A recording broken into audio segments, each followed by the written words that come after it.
First and foremost, I think this is Manda most for what has been described by Honorable Manzo is something quite gruesome. And I think it is only fair that at this point in time, the country should shelve all other business they have to discuss this matter of abductions and extrajudicial killings.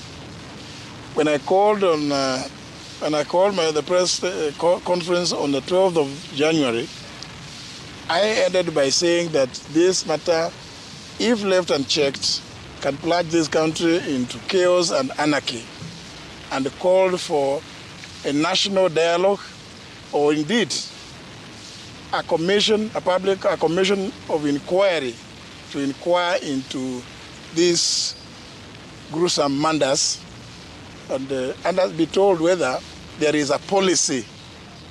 I'm not aware of it. I sit in government. I'm not aware of any policy that supports abductions and extrajudicial killings. And it is not right that parents like these ones and relatives can stay for periods in excess of 40 days looking for their loved young ones. And we sit somewhere claiming that we are discussing matters about the economy of this country. Economy for who? If we are killing them, abducting and killing the young ones, so who are you doing the economy for? This matter needs to be taken with the seriousness that it deserves. And you know, I said, I was lucky that when my son was abducted, I was able to reach the president, and he immediately ordered Nuldin Haji to release him. And Nuldin, went ahead and released him. How about these parents and relatives who cannot reach the president? It is something that is so serious that we must shelve all other things that we are doing, because I do recall that during the campaigns, we went around the country saying that abductions, extrajudicial killings would never happen at our watch. But now it is happening. It has been happening, and we are trying to normalize it. As we are here, mourning and grieving about these four who have gone missing. We are also aware that 2 young men were killed in Nakuru, in circumstances that are very clear that those involved are security personnel. I want to say we cannot be told that the police do not know. Our police is known to be one of the most efficient in this region. And therefore, if they wanted to crack this matter and bring the culprits to book, it will be a matter of just a few days or hours. So I'm calling upon everybody in government, and more so particularly because ultimately responsibility must belong to somebody. We say the buck must stop somewhere. In this case, the president is the president of the Republic of Kenya, head of government, and commander-in-chief of all defense forces. Therefore, Mr. President, I'm calling upon you now to order an end to these abductions, which you promised, killings, extrajudicial killings, and an open inquiry to examine, inquire into how these things have been happening. We cannot make it normal. We know that these are very young lives that have been taken away. What do you think the parents of these young ones are feeling? Everybody must put themselves in the shoes of these parents and relatives who have been agonizing. Did they enjoy Christmas? They could not, when everybody else was enjoying their Christmas. Surely, this must be something that we must take to the next level, where we must involve in a commission of inquiry, which must include people from all sectors. The law society should come up, be part of that commission of inquiry, religious groups, and the civil society groups like Amnesty International and others, Kenya Human Rights Commission. All of them, they should be involved in that commission, because we want the truth, and to put an end to this, we cannot take it as business as usual anymore, because I can just put myself in the hearts and the minds of these parents. You've seen one of the fathers here is not even able to appear because of the agony that is been taken through for the last 40 days. It is not normal. We must now address this matter with finality, with a view to getting to the root cause of these abductions and extrajudicial killings. Thank you. Question to you, CS. Yeah. Before the same comes in, I have a question for you and a question to Senator Manzo, who represents the family. For you, this is clearly a government that has failed to protect its people. A government under whose reign people are disappearing and found dead. You serve in this government, and if you still sit in the government, many years from now, your name will also be mentioned as one person who was in this government. Are you contemplating at any time to resign from government?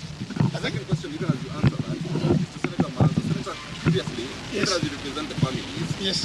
on the dates of the disappearances of these Kenyans between 17th, 16th and 18th of December, and the dates where these matters were reported to the police, there's over a week. The police yesterday told the court that these matters were reported to the 26th. Why did it take that long, yet the period that is allowed before a missing person report is booked at any police station? Yes, Let me say the issue of resignation, not resignation, is a signed issue. You know, it suffices that I sit in government and I'm calling on government. I'm calling on government. The head of government is the president. This matter must be discussed. We cannot just say that you are in government or the other. No. Everybody who is involved must come out. And you know, government exists, among other things, to protect the lives and property of the citizens. These are citizens whose lives have been taken at a very young age. I mean, the issue of resignation or not, it's such a side issue. It suffices that I've made my point, that whoever wants to listen, and you have noticed, I have refused to respond to those side things about some people, you know, who have been told, sent there to go and say this and this. You know, I'm not going there. This is a very serious matter, you know. And actually, it should take the anger of this country, because why are we allowing young boys and girls to be kidnapped, only later to be found killed? Surely, what kind of country are we? And we are pretending to be solving issues in DRC? This is a very serious issue. I mean, the number of people that have died are so many that it should prick the conscience of any right-thinking leader in this country. That's my position.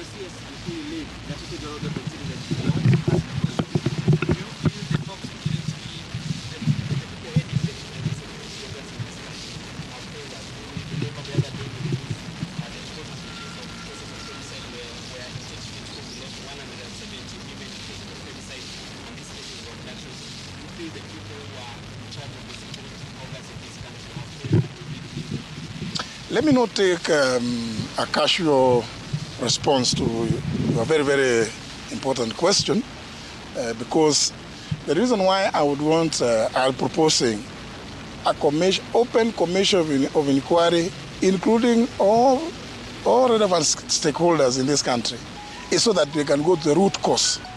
And therefore, and you know, the result, it would be recommendations which are actionable.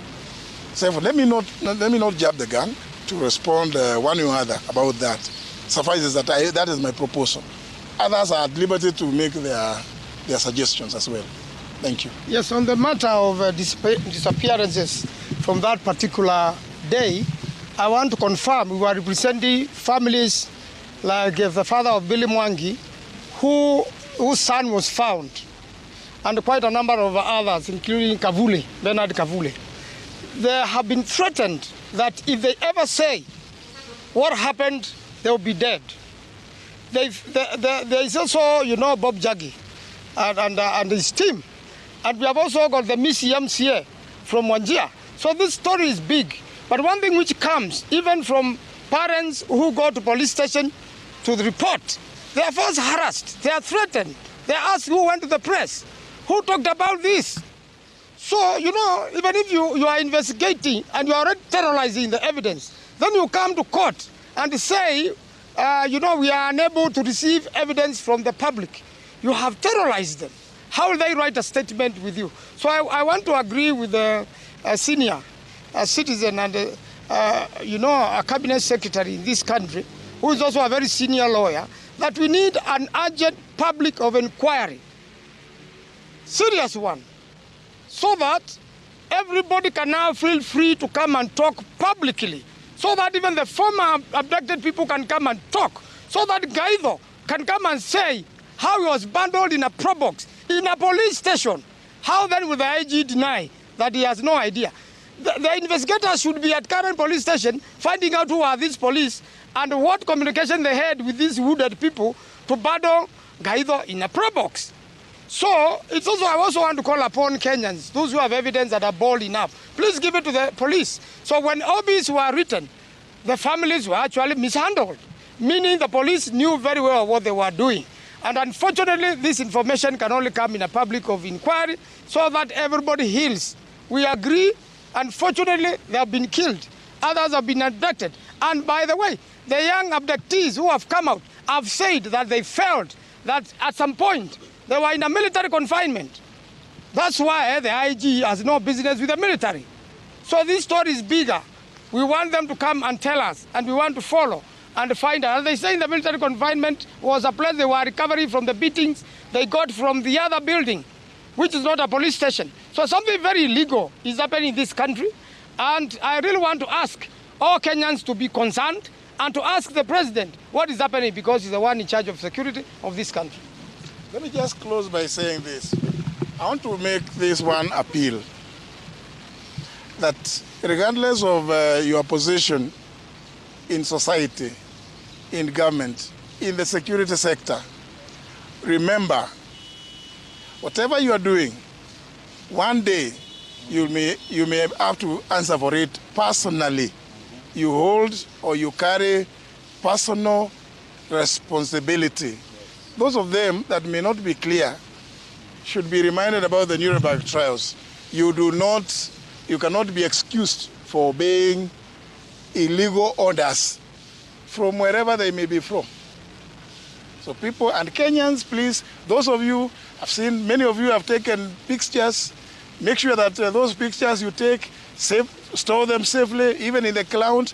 One day in this country, you may find that those pictures you have taken may be the answer to this intriguing situation that we are going through in this country. Thank you very much.